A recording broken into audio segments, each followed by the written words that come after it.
Good morning friends. ஜெபிக்கலாம் வாங்க என்ற குடும்ப ஜெபத்துக்குள்ளாக நாங்கள் உங்களை வரவேற்கிறோம். நான் ரெவரண்ட் சாரா ஏப்ரஹாம். இந்த நாளுக்குரிய வாக்குத்தத்த வசனத்தை நாம் வாசிக்க கேட்போமாக. எரேமியா 32வது அதிகாரம் 42வது வசனம். அவர்களை குறித்து சொன்ன எல்லா நன்மையும் அவர்கள் மேல் வரப்பண்ணுவேன் என்று கர்த்தர் சொல்லுகிறார். இந்த ஒரு ஒரு மாதத்தை முடித்து புதிய மாதத்துக்குள்ளாக நம்ம போக போகிறோம். இந்த கடைசி நாள் நம்ம வந்திருக்கிறோம். கண்டிப்பா கர்த்தர் நம்ம மேல சொன்ன ஒவ்வொரு வார்த்தைகளும் நிறைவேற்ற வல்லவராக இருக்கிறார். அவர்களை குறித்து சொன்ன எல்லா நன்மையும் அவர்கள் மேல் வர பண்ணுவேன். இந்த வார்த்தையை வைத்து விசுவாசத்தோடு ஜெபிக்கும் போது கர்த்தர் நமக்கு செய்ய வல்லவராக இருக்கிறார். கண்களை மூடி ஜெபிப்போமா? பரலோக பிதாவே, நாங்கள் உம்மை ஸ்தோத்திரிக்கிறோம், உம்மை துதிக்கிறோம் ஆண்டவரே. எங்கள் மேல நீர் குறித்து வைத்திருக்கிற ஒவ்வொரு நன்மையான வார்த்தையும் நீர் நிறைவேற்றுவேன் என்று சொல்லியிருக்கிறீரப்பா. ஆண்டவரே, உம்மை நோக்கி இந்த நாளிலே யாரெல்லாம் ஜெபிக்கிறார்களோ இந்த வார்த்தைகளை நிறைவேற்றுங்க இயேசு சுவாமி. முக்கியமாக இயேசு சுவாமி, ஆண்டவரே, வேலைக்கு போறவர்களுக்காக ஜெபிக்கிறோம், படிக்க போற பிள்ளைகளுக்காக ஜெபிக்கிறோம் ஆண்டவரே. அதே மாதிரி இயேசு சுவாமி, ஆண்டவரே, ஒவ்வொரு வேலையிலும் இருக்கிற ஆண்டவரே, தங்களுடைய பிஸ்னஸ்க்காக போறவங்களுக்காக ஜெபிக்கிறோம் ஆண்டவரே.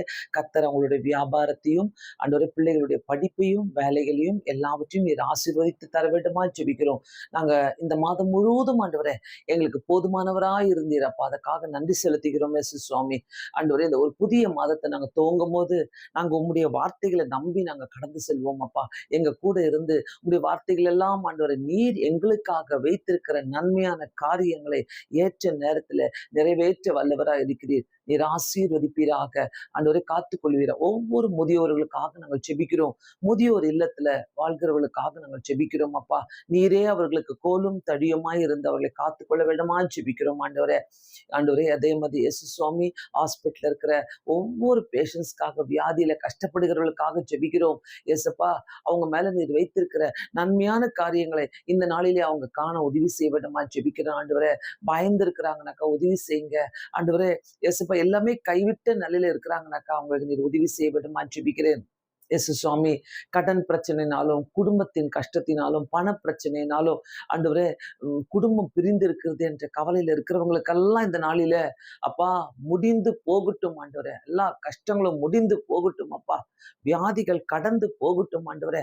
அவங்க ஒரு புதிய மாதத்துக்குள்ள நுழைவதற்கு ஒவ்வொருத்தரும் எங்களை நீர் ஆயத்தப்படுத்த வேண்டுமா ஜெபிக்கிறேன் ஆண்டவரே. நீ சொன்ன வார்த்தைகள் நிறைவேற வேண்டுமா ஜெபிக்கிறோம் ஐயா. போர்க்களத்துல இருக்கிறவங்களுக்காக ஜெபிக்கிறோம் ஆண்டவரே. நீர் காத்துக்கொள்ளுங்க. ஒவ்வொரு ஊழியக்காரர்களுக்காக, மிஷினரிகளுக்காக ஜெபிக்கிறோம். கர்த்தர் கூட இருந்து ஆசீர்வதித்து வழி நடத்துங்க.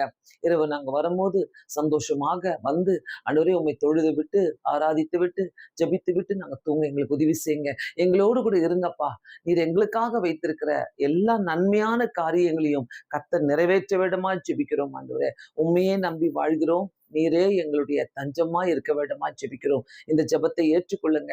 யாரெல்லாம் இந்த ஜெபத்தை கேட்கிறார்களோ அவங்களுக்கு இந்த ஜெபம் ஆசீர்வாதமாக மாற்றி கொடுப்பீராக. இயேசு கிறிஸ்துவின் நாமத்தினாலே வேண்டிக் கொள்கிறேன் பிதாவே.